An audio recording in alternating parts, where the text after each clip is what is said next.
Bonjour à tous. Aujourd'hui, on va parler d'un auteur qui a fait couler beaucoup d'encre, qui continue à faire couler beaucoup d'encre, et dont on peut dire au minimum que ses thèses sont loin de faire l'unanimité. Cet auteur, c'est Sigmund Freud, psychanalyste et neurologue autrichien de la fin du XIXe et du début du XXe siècle.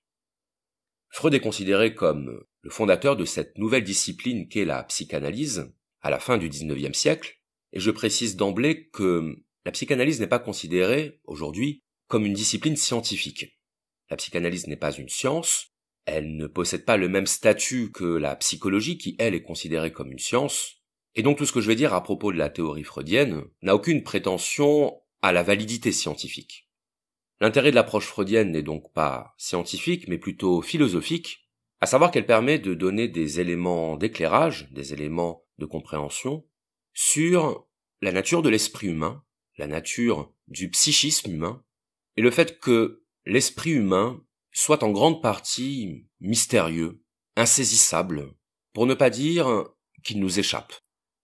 La révolution freudienne a consisté à dire que, contrairement à ce que l'on pensait, l'homme ne se connaît pas. Contrairement à notre intuition, contrairement à notre impression immédiate, nous ne savons pas ce qui se passe dans notre esprit. Nous ne savons pas ce qui se passe à l'intérieur de nous, c'est-à-dire en deçà du conscient, en deçà de ce qui apparaît, de ce qui se manifeste explicitement à notre conscience.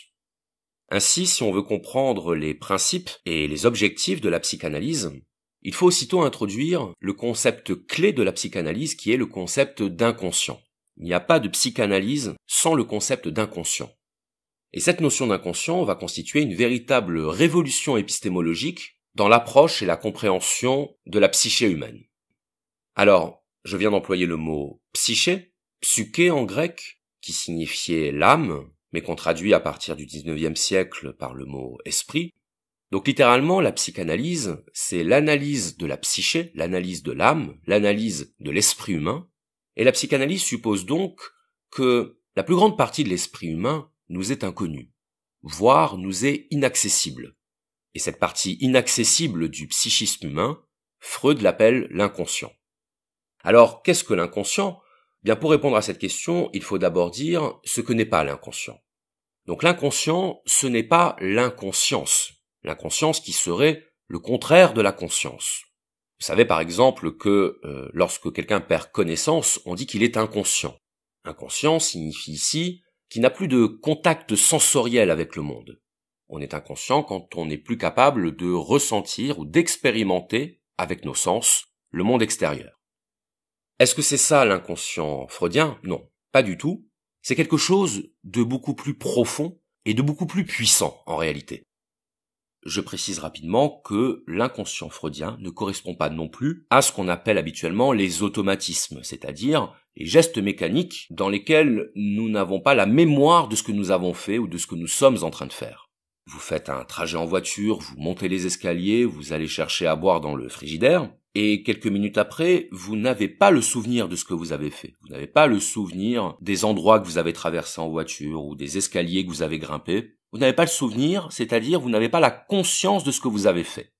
Est-ce que ça veut dire que ce que vous avez fait est inconscient au sens freudien du terme ? Non.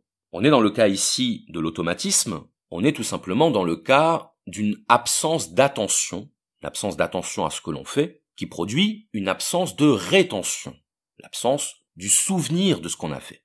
Donc là encore, on fera très attention à ne pas confondre l'inconscient freudien avec cet inconscient au sens courant du terme, qui désigne l'absence de souvenir, l'absence de mémorisation de ce que l'on fait. Donc maintenant qu'on a dit ce que n'était pas l'inconscient, on va pouvoir dire ce qu'il est. L'inconscient, c'est une zone de l'esprit, une zone de la psyché, qui n'apparaît pas directement à la conscience, donc qui ne se manifeste pas à nous, qui nous échappe, mais qui agit en nous, et qui agit en nous avec une extraordinaire puissance. L'inconscient se manifeste dans nos comportements, dans nos pensées, dans nos désirs, et si on devait quantifier l'influence de l'inconscient sur notre vie psychique, bien on pourrait dire que 90% de notre vie psychique est régie, selon Freud, par notre inconscient.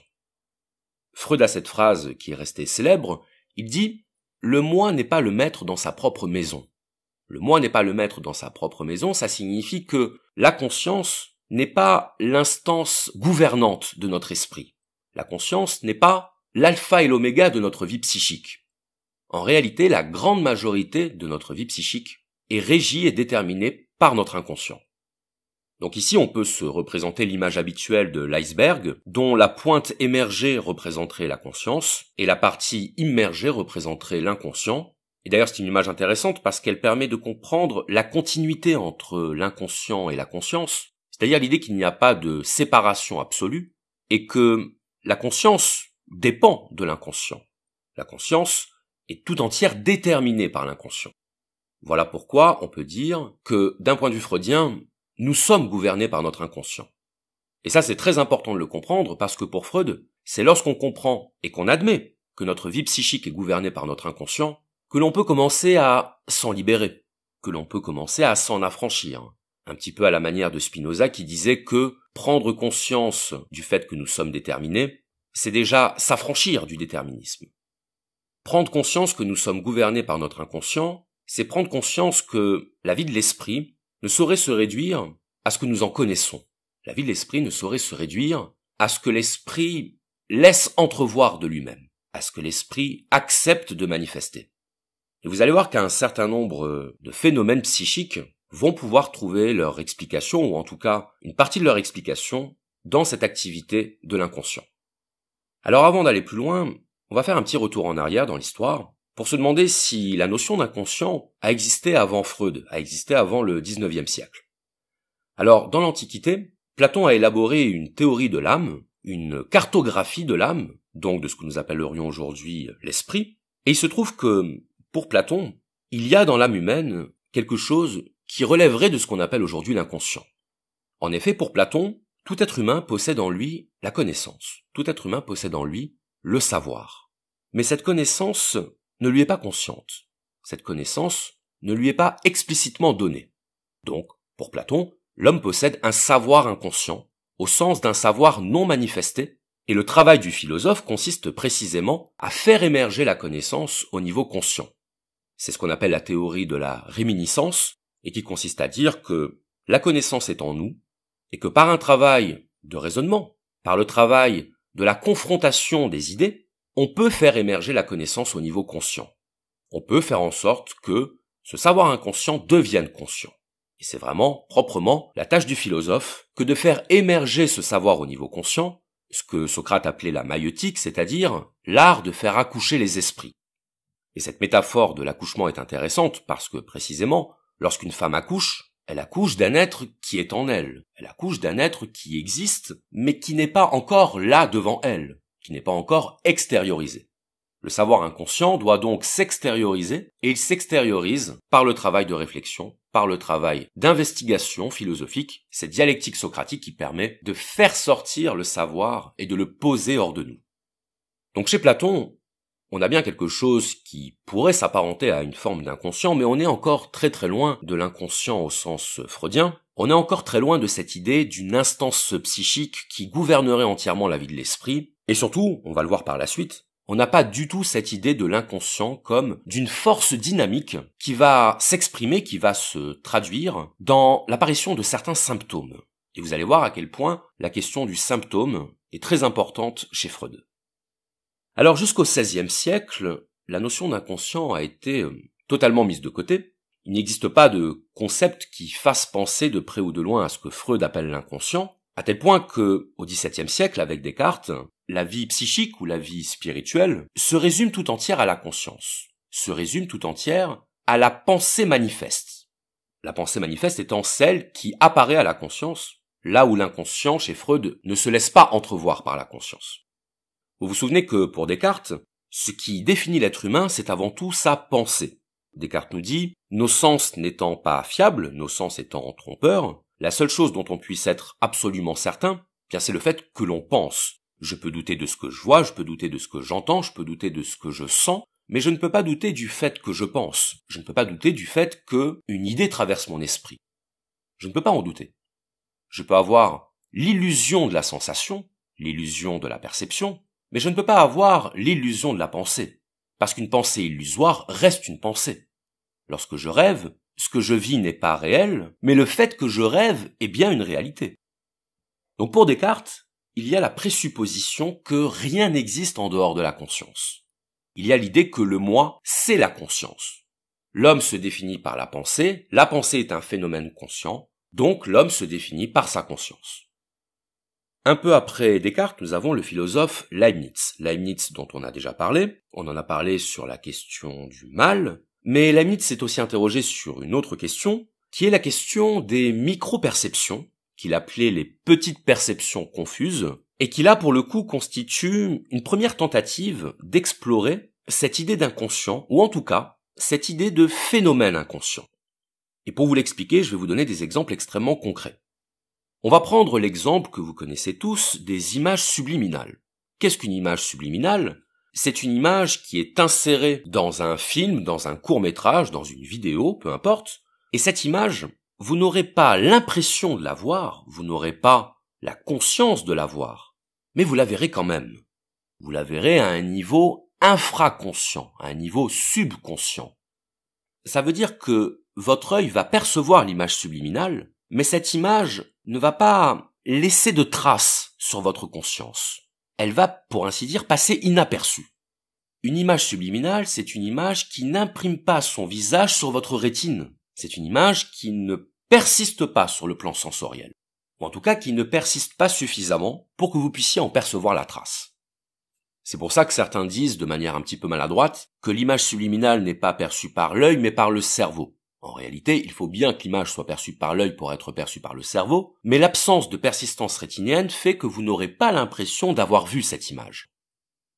Alors évidemment, on peut contester cette idée en disant que la conscience, ce n'est pas la perception. Ce sont deux choses différentes, et on aura raison de faire cette remarque. Mais ce que dit Leibniz, c'est un peu plus subtil. C'est simplement de dire que, entre ce qui n'est pas perçu par la conscience et ce qui est perçu par la conscience, il y a un continuum qui fait qu'il n'y a pas de différence de nature entre l'inconscient et le conscient, mais seulement une différence de degré. Pour Leibniz, tout ce qui est perçu de manière consciente est issu en réalité de perceptions inconscientes. Je vais donc prendre un deuxième exemple pour illustrer cette idée. C'est l'idée très connue des vagues qui se forment sur l'océan. Lorsque vous regardez une vague sur l'océan, vous ne voyez pas la totalité des gouttes qui composent cette vague. Vous voyez une vague. Autrement dit, ce que vous voyez, c'est une sorte de synthèse de toutes les petites perceptions, de tous les petits éléments qui constituent cette vague. Vous ne voyez pas l'intégralité des micro-perceptions qui donnent lieu à la perception de la vague, vous voyez la vague. Donc vous voyez le résultat synthétisé de l'ensemble des micro-perceptions. Voilà ce qu'il en est des micro-perceptions chez Leibniz, mais là encore, vous voyez qu'on n'est pas dans une approche de l'inconscient au sens freudien du terme. On n'est pas dans l'idée que l'inconscient serait une zone de l'appareil psychique, une zone de la vie spirituelle. L'inconscient correspond ici à un phénomène lié à la perception, à la micro-perception, c'est-à-dire à la perception qui ne se manifeste pas à la conscience.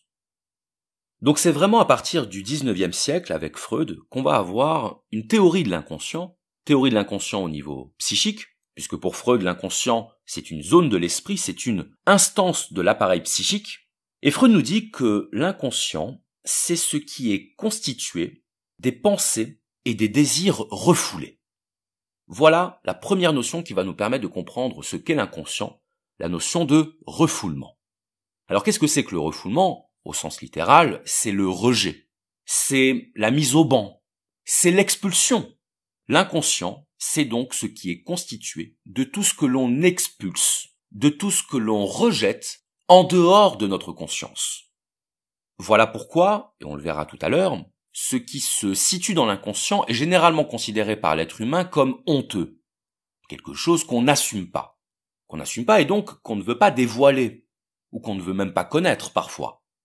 L'inconscient, c'est ce que notre esprit considère comme ne devant pas être dévoilé, ne devant pas être manifesté, comme n'ayant pas sa place dans la vie consciente. C'est ça l'inconscient. C'est ce qui n'a pas sa place dans la vie consciente. Alors pourquoi est-ce que ça n'a pas sa place ? Eh bien tout simplement parce que ça contredit ce que les normes, ce que les règles, ce que les lois de notre société autorisent. Donc d'une certaine manière, ce qui se situe dans l'inconscient, c'est ce qui a été censuré. C'est ce qui a été interdit, rejeté, mis à l'index. C'est un peu l'équivalent de l'enfer dans les bibliothèques, vous le savez sans doute. L'enfer, c'était la partie d'une bibliothèque dont les livres étaient interdits au public. Et c'est intéressant qu'il y ait cette connotation diabolique, cette connotation maléfique, parce que dans la religion chrétienne, bien entendu, l'enfer, c'est le mal. C'est là où terminent ceux qui ont vécu dans le péché, qui ont vécu dans le vice, qui ont vécu dans le crime. Autrement dit, qui ont vécu dans tout ce qui est interdit par la morale. Mais c'est exactement ça l'inconscient. L'inconscient, c'est l'enfer de notre esprit. Et ce n'est pas un hasard si, dans la plupart des mythologies, l'enfer ou les enfers sont généralement situés sous la terre, c'est-à-dire au niveau le plus bas. Le plus bas étant symboliquement associé à ce qui est indigne, à ce qui est vil, à ce qui doit être caché. Là où le ciel du paradis correspond au contraire à la noblesse, à la grandeur, à la pureté. Donc l'inconscient, c'est la zone de l'appareil psychique qui contient nos désirs et nos pensées refoulés car incompatibles avec les exigences de la vie sociale. Parce que dans toute vie sociale, il y a des exigences, il y a des impératifs, il y a des interdits, il y a des choses qui ne se font pas. Voilà pourquoi on ne peut pas comprendre la nature de l'inconscient si on ne comprend pas que l'inconscient est toujours le produit de la vie dans la civilisation. Il y a un inconscient parce qu'il y a civilisation, parce qu'il y a coexistence sociale entre des individus qui doivent réprimer leurs pulsions, réprimer leurs désirs pour pouvoir coexister. Le principe de la vie sociale, c'est le principe de la coexistence, de la cohabitation. C'est donc le principe du sacrifice sur soi-même. On ne peut pas se comporter en société comme on se comporterait si on était tout seul, ou comme on se comporterait si on vivait dans la forêt. On est obligé de poser des limites à notre comportement, de poser des barrières à nos usages. On ne peut pas faire comme si l'autre n'existait pas. Voilà pourquoi, dans toute société, il existe des lois, il existe des normes, des règles, sans lesquelles nous vivrions tout simplement comme des animaux, autrement dit, sans lesquelles toute vie sociale serait impossible. Or, on l'a vu avec la vidéo sur Rousseau, la vie en société repose sur un contrat, le contrat social, qui fait qu'on accepte de troquer une partie de notre liberté contre notre sécurité, et si le contrat social n'est pas honoré, si ce contrat social s'effondre, c'est le retour à l'état de nature. Donc potentiellement, le retour à la guerre de tous contre tous. Pour Hobbes, l'homme est fondamentalement égoïste et violent. Et il se trouve que, chez Freud, on a exactement la même vision de l'homme. On a exactement la même anthropologie. À savoir que ce qui anime l'homme dans les profondeurs, c'est la pulsion. C'est la pulsion qui le rend violent, agressif. La pulsion qui, si elle n'est pas canalisée, peut donner lieu à la sauvagerie. Et donc, par extension, à la destruction de la civilisation. Si nous ne réprimons pas nos pulsions primitives, si nous ne réprimons pas nos instincts, on ne pourrait pas vivre. On est donc obligé de faire cet exercice de la répression et du refoulement de nos instincts animaux. On ne peut pas faire autrement. Imaginez ce que ça donnerait si vous vous baladiez dans la rue et que, à tout moment, une personne pouvait vous sauter dessus pour satisfaire ses besoins sexuels ou pour satisfaire ses pulsions meurtrières. Ce serait très compliqué. Or, il se trouve que, pour Freud, c'est vraiment ça qui nous anime profondément. C'est cet instinct, c'est cette pulsion qui nous pousse à la destruction. Donc c'est parce que l'être humain est fondamentalement destructeur, fondamentalement agressif envers ses semblables, que la société doit poser des normes, doit poser des lois, et que ces lois vont agir comme une sorte de barrière douanière, de filtre, pour empêcher que la pulsion ne puisse se manifester et mettre en péril la vie en société. On retrouve ici l'idée de Kant à propos de l'insociable sociabilité humaine. Insociable sociabilité, ça signifie que l'homme est à la fois égoïste de par son côté animal et altruiste de par son côté humain. Mais l'être humain reste un animal, l'être humain conserve cette partie instinctive, cette partie bestiale, et c'est cette interdiction d'exprimer sa partie animale qui va créer à l'intérieur de l'être humain un conflit psychique, un conflit qui va déboucher sur ce que Freud appelle la névrose. Alors je ne vais pas rentrer dans le détail de ce concept de névrose, mais simplement, et pour simplifier un petit peu les choses, la névrose, c'est tout simplement le résultat d'un conflit psychique, d'un conflit intérieur, entre deux éléments contradictoires, entre deux exigences incompatibles. Entre, par exemple, le désir d'avoir un rapport sexuel et le devoir de rester vierge. Entre le désir de rouler en Ferrari et de partir en vacances aux Seychelles et le devoir de se lever tous les matins à 6 heures pour aller bosser. La névrose, c'est ce qui résulte d'un conflit entre le désir et le devoir. Et une fois qu'on a compris cette idée de conflit intérieur entre le désir et le devoir, un conflit qu'on retrouve d'ailleurs dans les tragédies grecques, chez les héros tragiques qui sont tiraillés entre la raison et la passion, puisque la tragédie, c'est une illustration et en même temps une catharsis, c'est-à-dire un moyen d'évacuation de ce conflit entre raison et passion, de ce conflit entre devoir et désir. Le héros tragique, c'est celui qui, parce que son désir est trop puissant, parce que son désir est tyrannique, cesse d'obéir à la raison, cesse d'obéir au devoir, cesse d'obéir à la loi avec un L majuscule, et qui, parce qu'il désobéit à la loi, sera puni par le destin, sera puni par les dieux, sera puni par le fatum. C'est ça la raison d'être de la tragédie, ou en tout cas l'une de ses raisons d'être, l'illustration et l'évacuation cathartique du conflit entre raison et passion chez l'homme. Donc pour le dire très vite, selon Freud, nous sommes tous des névrosés. Absolument tous, sans exception. Alors, nous le sommes tous plus ou moins, parce que nous sommes plus ou moins tiraillés par nos désirs, ou nous sommes plus ou moins sous la pression du devoir. Il y a des personnes dont le milieu, dont l'environnement, dont la famille leur accorde plus ou moins de marge de manœuvre, leur accorde plus ou moins de souplesse dans la satisfaction de leurs désirs. Quand on grandit dans un couvent, on a des chances de finir comme Emma Bovary. On a des chances de vouloir extérioriser nos pulsions réprimées, on a des chances d'exploser.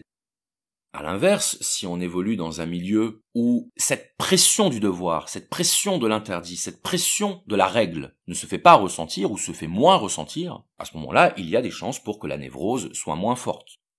Vous vous souvenez ce qu'on disait sur la politesse? La politesse, c'est cet effort altruiste qui permet la cohabitation avec l'autre. C'est cet effort que l'on produit sur nous-mêmes pour assurer les conditions de la coexistence avec l'autre. C'est un effort.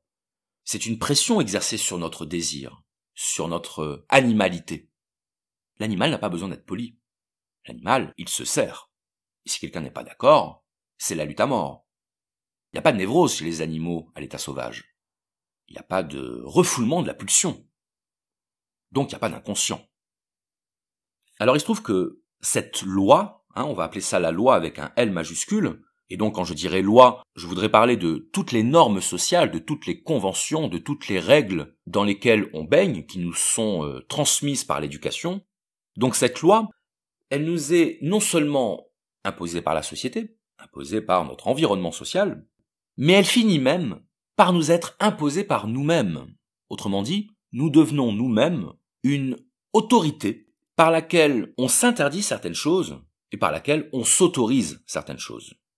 Autrement dit, il existe pour Freud une autre zone de l'esprit qu'il appelle le surmoi. Et le surmoi, c'est l'instance de la loi, c'est l'instance de la norme, c'est le petit gendarme intérieur qui nous surveille et qui nous empêche de suivre aveuglément nos pulsions. On pourrait dire que le surmoi, c'est l'instance de la bonne conscience, au sens de la conscience morale. C'est le petit ange posé sur l'épaule qui nous dit « tu ne devrais pas faire ça ». Ça, tu as le droit. Ça, tu n'as pas le droit. Ça, c'est bien, mais ça, c'est mal. C'est ça le surmoi.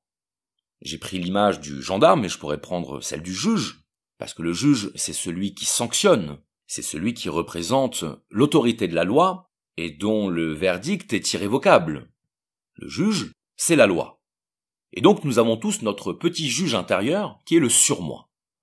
Et le surmoi, c'est ce qui va vous donner un cadre de discipline, d'autodiscipline, une autodiscipline qui peut parfois être nécessaire et bénéfique pour vous, mais c'est aussi ce qui va produire en vous de la culpabilité d'avoir mal agi, la culpabilité d'avoir fait quelque chose que vous n'auriez pas dû faire selon les critères qui s'imposent à vous. Le surmoi, c'est ce qui va produire en vous la honte. C'est tout ça le surmoi. Le surmoi, c'est l'œil de la conscience, l'œil dans la tombe qui regarde Caïn dans le poème de Victor Hugo, c'est-à-dire l'œil de la culpabilité, l'œil de l'intériorisation des normes. Le surmoi, c'est ce qui est issu de l'intériorisation de la loi. Voilà pourquoi le surmoi n'est pas aussi développé chez l'enfant que chez l'adulte, par exemple. Parce que c'est un processus dynamique, le processus d'intériorisation de la loi. Et l'intériorisation de la loi, ça signifie que ce qui au départ nous est imposé de l'extérieur, par la société, par nos parents, par nos professeurs, par nos frères et sœurs, finit par être intégré en nous, à tel point qu'on ne le remet même plus en cause, à tel point qu'on ne remarque même plus que c'est quelque chose qui vient de l'extérieur. L'intériorisation de la loi, c'est l'acceptation de la loi comme faisant partie de nous. Ça, c'est très important de le comprendre, parce que sinon, on va réduire la loi à une simple autorité extérieure qui s'impose à nous. Alors que non, ce serait trop simple. Ce serait trop simple de dire qu'il y a des lois qui s'imposent à nous et qu'on n'a pas le droit de faire ce qu'on veut. C'est pas ça. C'est pas qu'on n'a pas le droit de faire ce qu'on veut. C'est pas qu'on n'a pas le droit de satisfaire nos désirs, c'est qu'on s'interdit nous-mêmes de les satisfaire. Et l'idée que nous serions opprimés par des règles et des normes qui nous empêchent de nous libérer, qui nous empêchent de nous épanouir, c'est pas comme ça que ça marche. C'est pas comme ça que ça marche. Personne ne vous interdit de faire ce que vous voulez, dans l'immense majorité des cas. C'est vous-même. C'est vous-même qui vous dites « c'est une mauvaise idée, je ne devrais pas, c'est risqué, c'est dangereux ». C'est nous qui nous le disons. Et ça, Freud l'avait parfaitement compris. Il avait compris qu'il était beaucoup trop facile de réduire la pression sociale, de réduire la pression civilisationnelle à la seule autorité des lois qui nous gouvernent.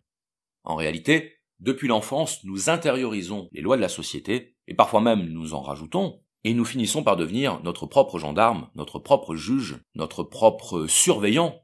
Et c'est ça qui crée de la névrose. C'est cette impossibilité de satisfaire notre pôle pulsionnel qui crée de la névrose. Et c'est d'ailleurs ce qui explique en grande partie qu'on puisse voir des gens qui, comme on dit familièrement, vont péter un câble. Vont péter un câble parce qu'ils supportent depuis trop longtemps une pression qu'ils se sont eux-mêmes imposée, et qui à un moment donné explose. Toujours est-il que, on parle du surmoi depuis tout à l'heure, et que devient notre inconscient pendant ce temps-là? Bien, il faut savoir déjà que, pour Freud, le surmoi est lui-même en grande partie inconscient. C'est-à-dire que nous n'avons pas forcément conscience d'être nous-mêmes notre propre gendarme, notre propre surveillant, et que parfois nous agissons d'une manière qui nous semble tout simplement normale, c'est-à-dire en conformité avec les impératifs de la société, les impératifs de la coexistence avec autrui. Et donc on ne se rend même pas compte qu'on est dans un processus de répression, de refoulement, de limitation de nos désirs et de nos pulsions. Donc le surmoi est en grande partie inconscient, mais ce qu'on a appelé l'inconscient tout à l'heure, à savoir l'ensemble des désirs et des pensées refoulés par le surmoi, cet inconscient va se situer dans la zone inférieure de l'appareil psychique que Freud appelle le Ça. Ça, c'est cédille A, das S en allemand. Et d'ailleurs, je me souviens que lorsque j'étais au lycée et que j'ai entendu pour la première fois prononcer le mot ça, j'ai pas compris tout de suite ce que ça voulait dire, j'ai pas compris tout de suite pourquoi ce mot, parce que ça me paraissait être un mot pas du tout conceptuel. Qu'est-ce que ça veut dire le ça? C'est très étrange comme expression. Autant le surmoi, on arrive à se faire une représentation de ce que ça peut vouloir dire, mais autant le ça, c'est beaucoup plus obscur. Et quelques années plus tard, j'ai compris que c'était justement ce caractère un petit peu obscur, un petit peu confus, un petit peu flou de ce terme, qui justifiait son emploi. Le ça, c'est quelque chose qui ne se laisse pas définir. Le ça, c'est quelque chose qui ne se laisse pas déterminer, dont on ne peut pas délimiter les contours. Eh bien, c'est là que se situent ce qu'on appelle les désirs inconscients. Dans le ça. Dans ce ça qui agit sur la personnalité et qui est en conflit permanent avec le surmoi. Le ça est en conflit permanent avec le surmoi. Donc le ça, on l'a dit tout à l'heure, c'est la zone pulsionnelle, c'est le réservoir pulsionnel, le réservoir du désir, qui cherche à s'exprimer malgré les injonctions du surmoi, malgré la barrière douanière du surmoi. Le ça, c'est ce torrent énergétique, c'est ce déchaînement de force qui cherche à s'exprimer envers et contre tout, qui cherche à s'exprimer au-delà des règles de bienséance et des interdictions. Donc je répète que l'inconscient ne se limite pas au ça, puisque le surmoi est lui-même en partie inconscient, mais en revanche, ce qui est certain, c'est que l'inconscient est en grande partie constitué par le ça. Certains commentateurs ont choisi d'illustrer le ça par l'image de la cave. La cave, c'est un endroit, la plupart du temps, obscur, humide, qui peut chez les enfants inspirer la crainte, et d'ailleurs, le film inspiré du roman de Stephen King, Ça, dont certains de ma génération ont peut-être vu la version des années 90, Il est revenu. Il est revenu, c'est l'histoire de ce clown tueur qui terrorise un groupe d'enfants et qui les met face à leurs angoisses. Évidemment, le fait que le roman de Stephen King et le film s'appellent Ça n'est évidemment pas un hasard, puisque c'est l'allégorie de la confrontation à nos angoisses, l'allégorie de la confrontation à l'irrationnel. Et donc il se trouve que dans le film Il est revenu, vous avez ce petit enfant, Georgie, qui descend dans la cave de sa maison, qui tente vainement d'allumer la lumière, l'ampoule ne fonctionne pas, et qui descend à toute vitesse chercher ce dont il a besoin pour faire flotter son bateau, et on voit à quel point l'image de la cave représente pour lui une angoisse absolue. Parce que c'est l'inconnu. Parce que c'est l'imperceptible. C'est l'insaisissable. Bien le ça, c'est un petit peu la cave de notre esprit. Le ça, c'est l'endroit où on n'a pas forcément envie d'aller voir. On a peut-être peur de ce qu'on pourrait y trouver. C'est vraiment ça, le ça. Et la seule chose qu'on puisse dire à propos du ça, c'est qu'il agit en nous. Ça agit en nous. Ça agit, ça veut dire que nous sommes poussés et déterminés par cette force inconnue, avec laquelle nous sommes en lutte permanente, avec laquelle le surmoi est en conflit constant. Alors là, je vais faire une petite parenthèse pour préciser un petit peu cette cartographie du psychisme humain selon Freud, qu'il a notamment développée en 1920 à travers sa seconde topique. Alors, qu'est-ce que c'est qu'une topique ?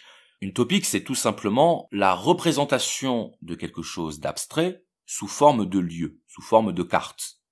Donc la carte du psychisme humain, on pourrait la représenter par exemple par une fusée, dont l'étage le plus bas serait le ça, le pôle pulsionnel, la pointe supérieure serait le surmoi, donc l'instance de la loi, l'instance normative, et entre les deux se situe un étage intermédiaire que Freud appelle sobrement le moi. Et le moi, c'est tout simplement l'instance de conciliation, Freud parle de compromis, l'instance de compromis entre le ça et le surmoi.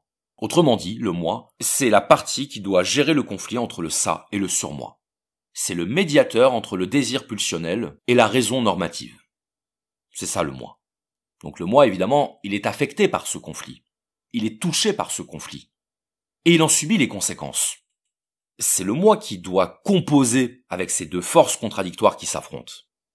Voilà pourquoi le moi est soumis à la névrose, parce que dans le même temps où il ne peut pas se soustraire aux injonctions du surmoi, il ne peut pas non plus ignorer son désir et sa pulsion. Il ne peut pas mettre son désir en pause. Il ne peut pas neutraliser, paralyser le ça. Le moi, c'est ce qui recueille le conflit entre le surmoi et le ça, c'est l'instance de médiation entre ces deux pôles opposés de l'appareil psychique. Donc je ne parlerai pas ici de la première topique freudienne, qui est un petit peu différente, puisque dans la première topique, Freud distingue le conscient, le préconscient et l'inconscient. Mais comme il a révisé et corrigé cette conception, je préfère vous donner directement la seconde topique, qui me semble en plus beaucoup plus facile à comprendre. Donc j'ai dit à plusieurs reprises que l'être humain était en très grande partie déterminé par son inconscient, et d'autant plus déterminé que nous n'avons pas accès à cet inconscient. Nous n'avons pas accès à notre inconscient. Alors, nous n'y avons pas accès, mais en fait, si. On y a quand même accès à travers des chemins détournés. On y a accès de manière indirecte. Il y a plusieurs voies par lesquelles l'inconscient se manifeste à la conscience, la première voie étant le rêve.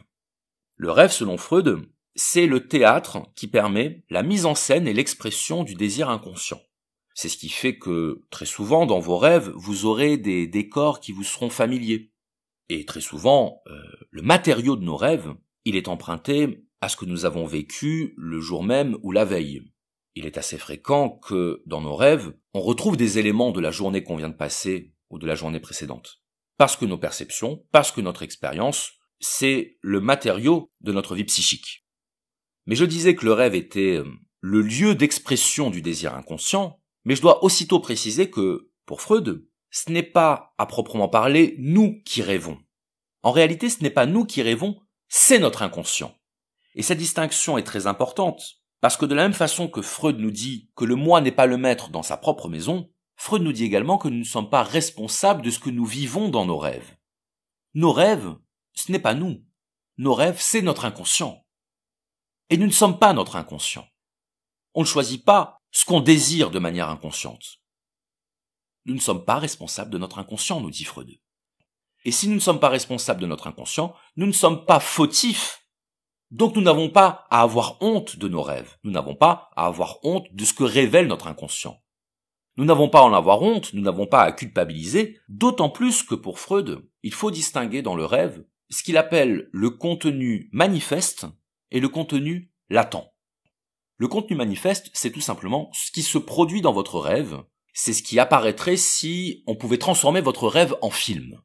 Ça, c'est le contenu manifeste. C'est ce qui se passe concrètement, explicitement dans votre rêve. Par exemple, vous imaginez que vous retournez au lycée, vous devez repasser votre bac et vous entrez dans une salle avec des personnes qui ont 20 ans de moins que vous, avec un surveillant, tout ce que vous voulez. Ça, c'est le contenu manifeste de votre rêve. C'est la situation concrète que vous vivez dans votre rêve. Maintenant, il y a le contenu latent. Et le contenu latent, ça signifie ce que veut dire votre rêve. Ça signifie ce qui n'apparaît pas dans votre rêve, mais se révèle à travers lui. Ce que certains appelleront la signification du rêve. C'est ça le contenu latent. Et pour Freud, ce qui compte, c'est le contenu latent, dont le contenu manifeste n'est qu'un mode d'expression.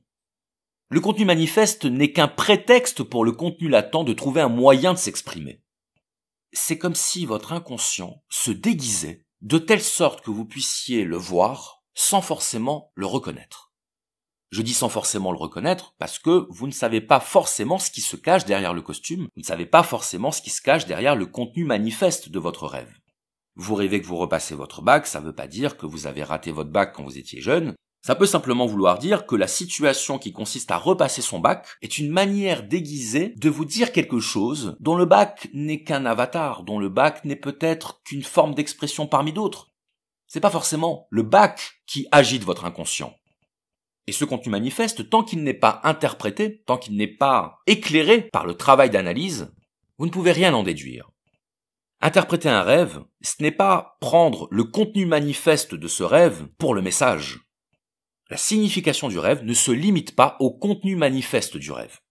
Interpréter un rêve consiste à déduire du contenu manifeste le contenu latent, à comprendre de quoi le contenu manifeste est l'expression. C'est ça l'interprétation du rêve. Il existe une autre manière pour l'inconscient de s'exprimer, autre que le rêve, c'est le lapsus. Alors le lapsus peut être aussi bien écrit qu'oral, et le lapsus va consister en une erreur de langage, mais une erreur qui va être considérée comme étant révélatrice. Et vous noterez bien que le mot révéler signifie montrer la vérité. Révéler, c'est ôter ce qui couvre la vérité. Donc le lapsus, selon Freud, est révélateur de l'inconscient, non pas révélateur de vos pensées intimes, mais révélateur des pensées et des désirs qui vous échappent, des pensées dont vous n'êtes pas responsable. Donc selon Freud, lorsque vous commettez un lapsus, lorsque vous remplacez un mot par un autre, et la plupart du temps avec une connotation sexuelle, eh bien selon Freud, vous êtes la victime, vous êtes le jouet de votre inconscient qui trouve un moyen de s'exprimer à travers le langage. Donc par exemple, imaginons que vous allez en réunion le matin et puis en partant de la réunion, il est midi et vous dites à vos collègues « bonne soirée ». Alors dire « bonne soirée » à midi, ça peut signifier que vous êtes déjà un peu fatigué, ça peut signifier que vous vous êtes vraiment ennuyé durant cette réunion et que votre bonne soirée traduit le désir que la journée soit finie. Ça peut être un exemple de lapsus. Donc le lapsus, c'est tout simplement le remplacement d'un mot par un autre qui va traduire ce que vous pensez de manière inconsciente ou ce que vous désirez de manière inconsciente. Voilà pourquoi beaucoup de lapsus sont à caractère sexuel, parce que pour Freud, la pulsion qui nous dirige, la pulsion de l'inconscient, c'est une pulsion d'ordre sexuel. On reproche d'ailleurs souvent à Freud de tout interpréter sous l'angle de la sexualité, et c'est vrai d'ailleurs, c'est quelque chose qu'il assume parfaitement, parce que pour lui, la pulsion sexuelle, c'est l'alpha et l'oméga de notre animalité. On pourrait même aller jusqu'à dire que pour Freud, tout désir trouve son origine dans la pulsion sexuelle. Donc commettre un lapsus à caractère sexuel pour Freud, ça n'a rien d'extraordinaire, ça n'a rien de surprenant, ça n'a rien de honteux, puisque de toute façon, notre vie psychique étant entièrement gouvernée par l'inconscient, ça revient à dire qu'elle est entièrement gouvernée par la pulsion sexuelle.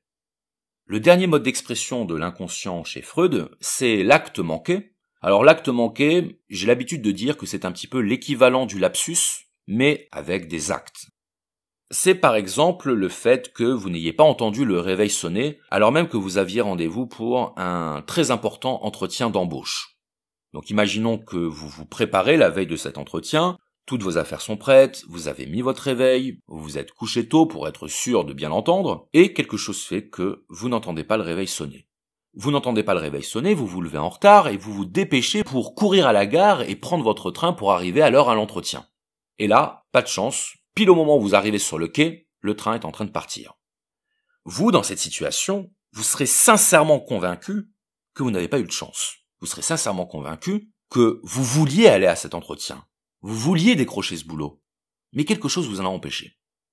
Eh bien ça, chez Freud, ça peut s'assimiler à un acte manqué, c'est-à-dire à un message de votre inconscient pour vous faire comprendre que vous n'aviez pas envie d'obtenir ce boulot, que quelque chose en vous refusait. C'est ça l'acte manqué. L'acte manqué, comme le lapsus, ce sont des échecs révélateurs. Ce sont des échecs qui traduisent la réalité de votre désir inconscient. Et d'une certaine manière, ces 3 modes de manifestation de l'inconscient, ils sont extrêmement utiles, ils sont extrêmement précieux, parce qu'ils permettent, à leur échelle, de libérer un peu la pression sur l'inconscient. Ils permettent à l'inconscient de s'exprimer quand le surmoi a le dos tourné. Et ça, c'est très important de le souligner, parce que si le désir inconscient ne trouve aucun moyen de s'exprimer, à ce moment-là, la névrose peut dégénérer. Elle peut dégénérer en psychose, elle peut dégénérer en hystérie, elle peut dégénérer dans toutes les formes de pathologie que Freud a identifiées et qui traduisent à chaque fois l'incapacité à supporter le conflit entre le ça et le surmoi. Alors il se trouve que Freud a forgé un concept extrêmement intéressant dont j'ai envie de vous parler pour terminer cette vidéo, un concept qui traduit un autre mode de manifestation du désir inconscient, c'est le concept de sublimation. Alors, le mot sublimation, au départ, il appartient au domaine de la physique. La sublimation, c'est le passage de l'état solide à l'état gazeux. Passage direct, sans passer par l'état liquide. Et il se trouve, c'est intéressant de le noter, que sur le plan physique, cette transformation, ce passage de l'état solide à l'état gazeux, suppose que le corps soit animé d'une énergie.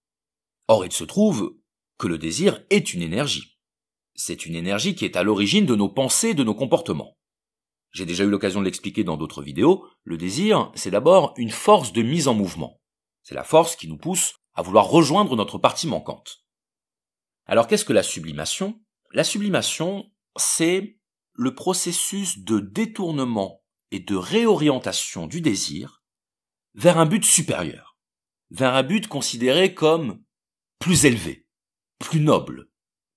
On pourrait dire que la sublimation, c'est l'investissement du désir sexuel dans un but non sexuel. C'est ça la sublimation. L'investissement du désir sexuel dans un but non sexuel. On va prendre un exemple concret. On va prendre l'exemple d'un homme qui éprouve un désir sexuel et qui a la malchance d'être célibataire. Donc cet homme, il a plusieurs options. La première option, c'est de réfréner son désir sexuel. C'est de le réprimer, au risque de produire une petite névrose. Une autre option, ça va être de se masturber, autrement dit, de satisfaire sa pulsion sexuelle de manière immédiate. Mais le problème de cette option, problème entre guillemets bien sûr, c'est que son énergie sexuelle, donc sa libido, va être gaspillée. Cette énergie sexuelle ne va pas être investie dans quelque chose de supérieur. Donc certes, ça va permettre à cet homme d'assouvir sa pulsion, de se libérer de sa pulsion, mais il n'y aura pas de finalité supérieure à cet assouvissement. Il n'y aura pas de but socialement noble dans cette satisfaction. Enfin, la troisième option qui s'offre à cet homme, ça va être d'investir cette énergie sexuelle dans un acte de création, dans un acte de production. Et c'est ce qu'on pourra appeler une satisfaction médiate du désir. Satisfaction médiate, médiatisée, c'est-à-dire qui va passer par un intermédiaire. Et l'acte de création va constituer un intermédiaire entre le désir et la satisfaction de ce désir. C'est l'exemple que prend Freud de l'artiste. L'artiste, lorsqu'il crée une œuvre, il a besoin d'énergie, il a besoin de libido. Il a besoin d'une force de création qui va s'exprimer à travers la réalisation d'une œuvre. Autrement dit, l'artiste va détourner sa pulsion sexuelle vers la création d'une œuvre socialement valorisée. Donc on peut prendre l'exemple de l'artiste, mais on peut aussi prendre l'exemple du chercheur, de l'intellectuel, du scientifique, qui lui va convertir son énergie sexuelle en énergie intellectuelle, en force de compréhension.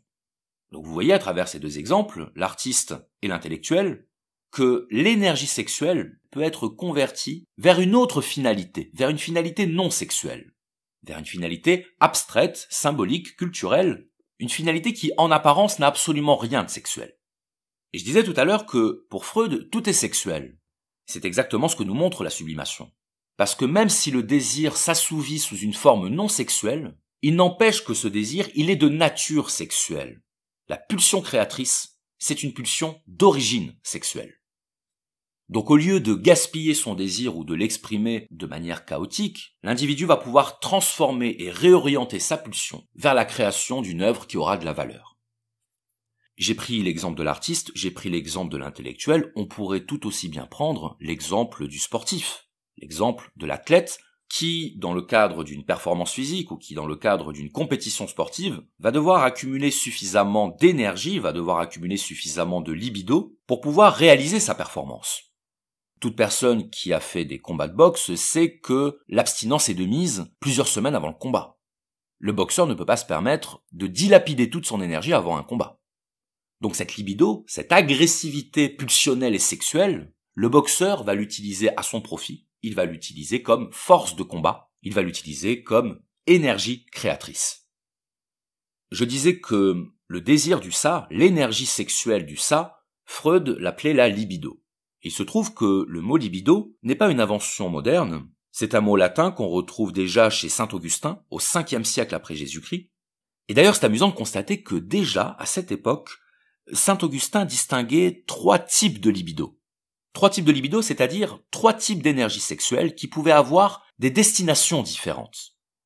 Alors pour que ce soit très concret, je vais tout de suite vous les citer. La première libido chez saint Augustin, c'est la libido sentiendi, autrement dit, c'est l'énergie proprement sexuelle, proprement sensuelle, c'est l'énergie qui correspond au désir proprement corporel. Donc on pourrait dire que la libido sentiendi chez saint Augustin, c'est la pulsion sexuelle brute. C'est la pulsion sexuelle qui n'est pas détournée de sa destination, c'est celle qui ne cherche pas à s'auto-dépasser dans la création d'une œuvre supérieure. La deuxième libido, c'est la libido dominandi, qu'on traduit généralement par l'orgueil, et ça correspond chez saint Augustin au désir de dominer l'autre, qu'on peut retrouver notamment chez les guerriers. Donc le guerrier, c'est celui qui va détourner son énergie sexuelle vers le combat contre l'ennemi. Et ça rejoint, vous le remarquez, ce que je disais tout à l'heure sur le boxeur, qui va utiliser son énergie sexuelle pour gagner son combat. Le troisième type de libido, c'est la libido siendi, qui correspond au désir de connaissance. Et ça, c'est exactement ce que Freud nous décrit à travers le processus de la sublimation, c'est-à-dire le détournement de la pulsion sexuelle vers la création de quelque chose d'abstrait. Et l'abstraction, ça correspond symboliquement à l'élévation du désir à une réalité jugée plus noble. Ces 3 libidos qu'on trouve chez saint Augustin ont été reprises par Pascal au XVIIe siècle à travers ce qu'il appelait les 3 concupiscences, c'est-à-dire les 3 désirs humains qui sont la marque du péché originel. Donc là, on s'aventure sur un terrain un peu plus religieux, mais peu importe, parce que ce qui compte, c'est de comprendre ce processus de transformation du désir sexuel en quelque chose de non sexuel.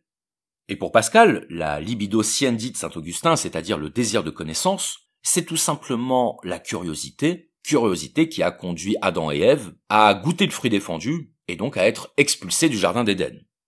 Donc pour Pascal, la libido siendi ne se différencie pas des autres libidos, des autres concupiscences. Elle ne s'en différencie pas parce qu'elle a la même origine. Et pour Pascal, c'est justement parce que nous sommes des êtres imparfaits, des êtres corrompus et frappés du sceau du péché, que nous sommes pour ainsi dire condamnés à la misère, que nous sommes incapables de nous élever à la sphère du divin.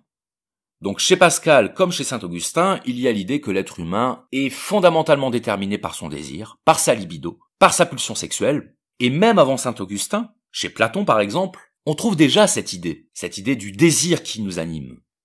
Platon avait une conception de l'âme humaine, une conception de la psyché, qui était elle aussi divisée en 3 parties. La partie la plus inférieure, c'est ce qu'il appelait l'épitoumia, qui correspond au désir du corps, au désir matériel, au désir reproductif, c'est-à-dire à la libido sentiendi de saint Augustin, et qui correspond à l'expression brute du désir sexuel. La deuxième partie de l'âme chez Platon, la partie intermédiaire, c'est ce qu'il appelait le thumos. Et le thumos, c'est la colère, c'est la partie irascible, c'est l'ardeur du guerrier, là encore, qui va lui donner du courage par le désir de vaincre. Donc là encore, on a cette idée de transformation, de réorientation du désir vers un but jugé supérieur. Et enfin, la troisième partie de l'âme, la partie supérieure, c'est ce que Platon appelle le logos, et qui correspond à la partie rationnelle, à la partie de l'esprit qui est dirigée vers la connaissance. Et ça correspond à la sublimation freudienne, c'est-à-dire à la transformation du désir sexuel en énergie de connaissance. Donc il est exact de dire que pour Freud, tout est sexuel, mais il faut bien comprendre en quel sens tout est sexuel. Freud ne dit pas que tout est sexuel au sens où notre seul objectif, ce serait d'avoir des rapports sexuels. Freud nous dit que tout est sexuel au sens où tout ce qui anime nos comportements est d'origine sexuelle. Mais d'origine sexuelle ne veut pas dire à destination sexuelle. D'origine sexuelle ne veut pas dire que tous nos désirs vont s'incarner, se concrétiser dans l'acte sexuel. Et ça, c'est très important de le comprendre.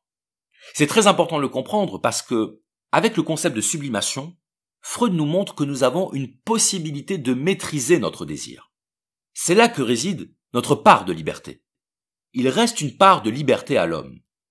Et cette part de liberté, elle consiste à choisir la manière dont on veut que le désir s'exprime. Elle consiste à décider de la destination que l'on va donner à la pulsion sexuelle.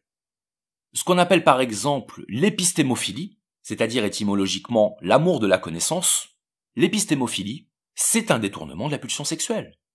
Est-ce que pour autant on va mettre sur le même plan le fait d'être un obsédé sexuel et le fait d'être un amoureux de la connaissance?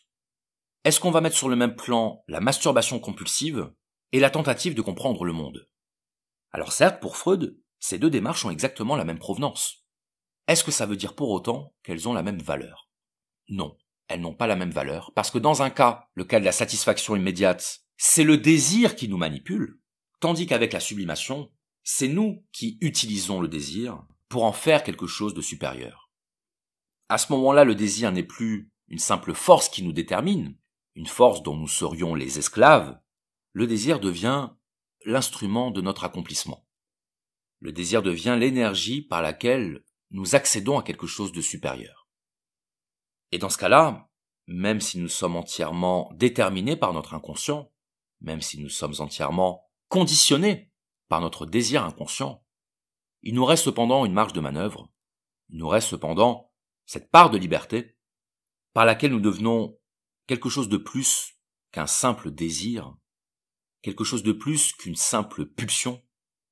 Nous devenons des êtres humains, capables de créer, capables de transformer le monde, capables de sublimer le monde. Je vous remercie.